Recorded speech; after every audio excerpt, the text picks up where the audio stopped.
चाहे थोड़ा समा ही नाम का सिमरन करो, मगर ऐसे करो कि सतगुरु के कानों तक हमारी आवाज़ पहुंच जाए। साध संगत जी, चाहे थोड़ा समय ही नाम का सिमरन भजन करो, मगर इस तरह से करो कि हमारी आवाज़, हमारे दिल की पुकार सतगुरु के कानों तक पहुंच जाए। पूरे विश्वास के साथ करो, मन बनाकर नाम का सिमरन करो और बैठ जाओ। अच्छा सा आसन लगाकर एकांत में बैठ जाओ और अपनी आंखें बंद करो और सबसे पहले अपने सतगुरु को प्रणाम करो कि हे सतगुरु जी, ये प्रार्थना करो कि वह हमें सिमरन भजन करने का बल बख्शें, हम पर कृपा करें कि हम सिमरन भजन अच्छी तरह से कर सकें। और अपने सतगुरु जी से कहो कि हे सतगुरु जी, आप मेरे ऊपर अपनी दया मेहर बनाए रखना।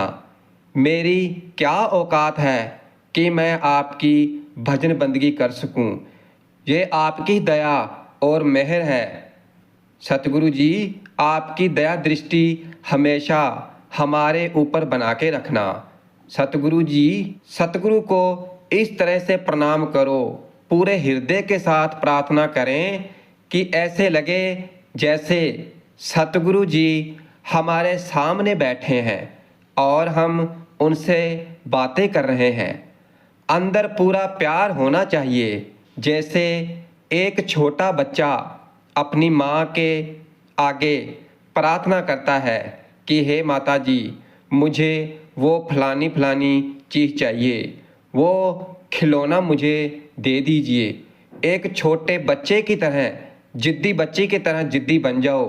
अपने सतगुरु के आगे अरदास करो, प्रार्थना करो। हमारी प्रार्थना सतगुरु हमारे पिता के कानों तक पहुंच जाए और फिर उनकी कृपा हमारे ऊपर हो जाए। साध संगत जी, हम नाम का सिमरन भजन करते हैं तो रोजाना हम बैठते हैं। जो नामधारी हैं, जिनको नामदान मिल गया है सतगुरु की कृपा दृष्टि से, वैसे तो हजारों करोड़ों लोग हैं जिनको नामदान मिल चुका है, मगर उनमें से कुछ ही लोग ऐसे हैं जो रोजाना सिमरन भजन करते हैं। सभी तो नहीं करते, मगर कुछ लोग तो जरूर करते हैं, बैठते हैं सिमरन भजन की बैठक पर, मगर जैसे ही आंखें बंद की, सिमरन चलने लगा और हमारा ध्यान कहीं और ही चला गया। हमारे अंदर तरह तरह के विचार आने शुरू हो जाते हैं और फिर हम उन विचारों में खो जाते हैं। सिमरन चलता रहता है और हमारा ध्यान कहीं और ही है। जैसे कोई दुकानदार है तो उसका अचानक ही ध्यान चला जाता है कि सिमरन करके जल्दी से जाकर दुकान खोलूं, कहीं कोई ग्राहक ही ना आकर चला जाए। फलाना फलाना सामान खत्म हो गया है, वो भी लाने वाला है, उसे जाकर लाना है, दुकान का किराया देने वाला है। और ऐसे ही जैसे जो प्राइवेट नौकरी करते हैं तो वो सोचने लगते हैं कि जल्दी से दफ्तर पहुंच जाऊं, कहीं साहब की डांट ही ना खानी पड़े, कहीं लेट ना हो जाऊं और लेट होने के कारण कहीं मेरी नौकरी ही ना चली जाए, अभी बच्चों की फीस भी देने वाली पड़ी है, वगैरह वगैरह। तो यही विचार मन हमारे आगे लाकर खड़े कर देता है। तो भाई, फिर हमें नाम का सिमरन करने से क्या लाभ हुआ? ध्यान तो हमारा इधर उधर भटक रहा था, बैठे हम नाम के सिमरन में हैं, तो ऐसे कैसे होगा भाई? इस तरह तो हम चाहे सारी जिंदगी भक्ति करते रहें, हमें कुछ भी लाभ नहीं होने वाला, हमारे कुछ भी पल्ले नहीं पड़ेगा। हमें अपनी अवस्था ऐसी बना लेनी है कि जब हम नाम के सिमरन पर बैठें तो उस वक्त हमारे अंतर मन में कोई भी बाहरी विचार नहीं आने चाहिए। हमारे अंतर में केवल नाम केवल नाम। हमारा ध्यान हमारी दोनों भवों के बीच हमारे माथे पर रहना चाहिए और हमें सिमरन करते हुए एक ज्योति को देखने की कोशिश करनी चाहिए। हमें ऐसे लगना चाहिए कि हमारी दोनों भवों के बीच माथे में जैसे कोई श्वेत रंग की ज्योति दिखाई दे रही है। हमें अपना ध्यान किसी और भटकने नहीं देना है। हमें अपना पूरा का पूरा ध्यान वहीं पर टिका कर रखना है। अपने ध्यान को वहाँ से नीचे नहीं गिरने देना है। वहाँ पर हमें ज्योति या कुछ और भी दिखाई दे सकता है। जो पक्के अभ्यासी हैं, जो दिन रात परमात्मा की भजन बंदगी करते हैं, सतगुरु का ध्यान करते हैं, जिनका अंदर पर्दा खुल चुका है, तो उन्हें तो सतगुरु के सूक्ष्म स्वरूप के दर्शन भी होते हैं, उन्हें दिखाई देते हैं। उन्हें ऐसा लगता है कि जैसे सतगुरु उनके सामने बैठे हैं।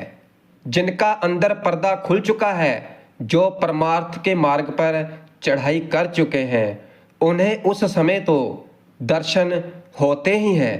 उन्हें जब वो कहीं जा रहे हों, कहीं बैठे हों, खाना खा रहे हों, उस समय भी ऐसा महसूस होता है कि सतगुरु उनके साथ बैठे हुए हैं, उनके साथ चल रहे हैं, उनके साथ खाना खा रहे हैं। तो भाई ये आम लोगों के समझ में नहीं आएगी। ये केवल वही समझ सकते हैं जिसकी अंतर में रसाई हो गई है, जिनको रस आने लगा है। और ऐसे साधकों की आवाज़ सतगुरु के कानों तक पहुंचती ही पहुंचती है। फिर उनको जो भी मिल जाए वह उसी में खुश रहते हैं। जो हो रहा है सतगुरु की दया, जो होगा सतगुरु की दया। उनको तो केवल एक ही काम है, नाम की भजन बंदगी। तीसरी पातशाही श्री गुरु अमरदास जी महाराज फरमाते हैं, नाम रति परमहंस विरागी निज घर ताड़ी लाई हो।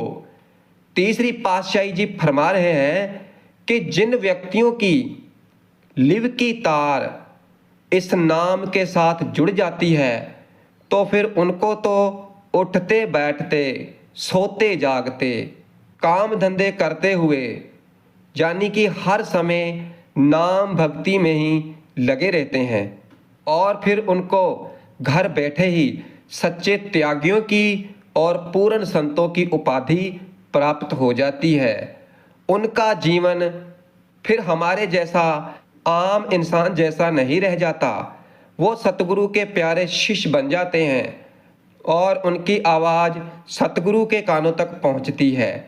आप जी कह रहे हैं कि ऐसी अवस्था लाने के लिए हमें कहीं बाहर जंगलों पहाड़ों में जाने की ज़रूरत नहीं है, इधर उधर भटकने की ज़रूरत नहीं है।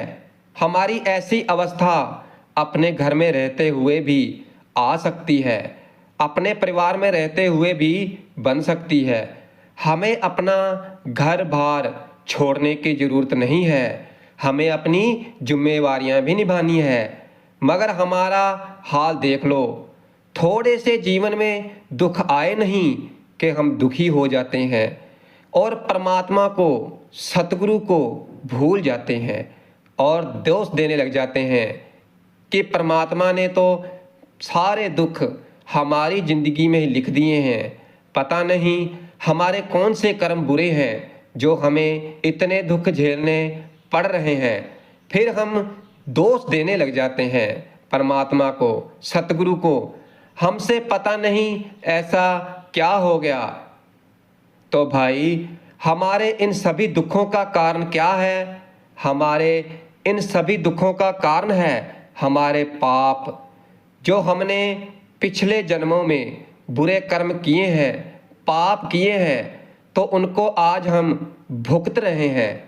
जे हा बीजे सो ही लूणे कर्मा संदड़ा खेत। ये हमारा शरीर हमारे किए हुए कर्मों का खेत है। जो कुछ भी हम इसमें बोएंगे तो वही हमें काटना पड़ेगा। मनुष्य जैसा कर्म करता है उसे वैसा ही फल भुगतना पड़ता है। तो ये हमारे पिछले जन्मों के कर्म हैं जिनके कारण हमारी जिंदगी में दुख कष्ट आते हैं। तो भाई इसीलिए तो संत महात्मा बार बार इस जीव को समझाते हैं कि अच्छे कर्म कर, ताकि तुझे बार बार इन दुखों में ना आना पड़े, बार बार जन्म ना लेना पड़े, बार बार मरने का दुख ना झेलना पड़े। क्योंकि जितनी बार जन्म लेगा उतनी बार ही दुख झेलने पड़ेंगे, दुखों का सामना करना पड़ेगा। और फिर सतगुरु इसका हल भी बताते हैं कि अगर तू चाहता है कि मुझे बार बार इन दुखों का सामना ना करना पड़े, मुझे बार बार इस 84 के चक्कर में ना आना पड़े, तो फिर उस कुल मालिक की परमात्मा की भक्ति कर, अपने मन के अंदर जो अंधेरा है उसे दूर कर, सतगुरु के नाम का दीपक जला ले। जो तुझे सतगुरु से नामदान मिला है तो उसका सिमरन भजन कर, और ऐसे सिमरन भजन कर कि तेरी आत्मा की आवाज़ सतगुरु के कानों तक पहुंच जाए। ये कोई मुश्किल काम नहीं है। हमारे पास पूरे दिन में 24 घंटों का समय होता है। क्या हम उन 24 घंटों के समय में से थोड़ा सा समय भी नहीं निकाल सकते? सतगुरु के नाम की भक्ति के लिए इंसान 6-7 घंटे सोता है, 8 घंटे काम करता है, बाकी समय में इधर उधर की बातों में व्यर्थ गवा देता है। तो भाई उस समय को क्यों व्यर्थ गवा रहे हो? उसे अच्छे काम में लगाओ, नाम भक्ति में लगाओ। क्योंकि इधर उधर की बातों में हमें कुछ भी नहीं मिलने वाला, बस केवल समय बर्बाद करना है। और इसी में से कुछ समय निकाल कर हम सतगुरु की भक्ति में लगा दें तो क्या मिल सकता है तुम सोच भी नहीं सकते हो। क्योंकि बताने से यकीन नहीं होगा, जब खुद करोगे तो विश्वास होगा। क्योंकि हमारे पास जो सांसों की गिनती है वो कम होती जा रही है। हमें मौका संभाल लेना चाहिए, इसे अच्छे काम में लगा देना चाहिए, गुरु भक्ति में लगा देना चाहिए। हम कहते हैं अगर आप नाम की भक्ति में सिमरन भजन करने में लग गए, फिर चाहे थोड़े समय के लिए ही बैठो, मगर पूरे विश्वास के साथ, श्रद्धा भाव के साथ, सभी दुनिया के विचारों को निकाल कर केवल और केवल नाम, अगर ऐसा करने लग गए तो हम कहते हैं थोड़े समय में ही आपकी पुकार, आपकी आवाज़ सतगुरु के कानों तक जरूर पहुंच जाएगी। तो भाई एक बार करके तो देखो क्या जाता है। कोशिश तो करो, अपने अंदर से काम, क्रोध, लोभ, मोह, अहंकार ये विकार निकाल दो। इनसे जितना बचा जा सकता है बचो, क्योंकि ये विकार मनुष्य की बुद्धि को हर लेते हैं, मनुष्य के बुद्धि का विनाश कर देते हैं। हर समय क्रोध में रहना, अहंकार में रहना, भाई जरा सोचो हम किस बात का अहंकार कर रहे हैं? कभी सोचा है? ये धन दौलत जो हमारे किसी काम नहीं आएगी, जब अंत समय आएगा ये हमारा जो एक दिन जला दिया जाएगा, अग्नि के सुपुर्द कर दिया जाएगा, जलकर राख हो जाएगा, तो फिर हम किस बात का अहंकार करते हैं? तो हमें अपने अंदर से ये विकार निकाल कर परमात्मा की भक्ति करनी चाहिए, नाम का सिमरन भजन करना चाहिए। तो फिर हम किस बात का अहंकार करते हैं? तो हमें अपने अंदर से ये विकार निकाल कर परमात्मा की भक्ति करनी चाहिए, नाम का सिमरन भजन करना चाहिए। और इस तरह से नाम की भक्ति में खो जाओ कि जिधर देखो सतगुरु ही सतगुरु, जिधर देखो सतगुरु ही सतगुरु। ऐसे मगन हो जाओ गुरु नाम में, इतना प्रेम पैदा करो अपने अंदर कि हमारे दिल की आवाज़, हमारी आत्मा की पुकार सतगुरु के कानों तक पहुंच जाए। और सतगुरु कि हमारे ऊपर दया मेहर हो जाए, तो इस तरह से अगर नाम का सिमरन करोगे, फिर चाहे थोड़े समय के लिए ही करो, हमारी आवाज़ सतगुरु के कानों तक जरूर पहुंच जाएगी।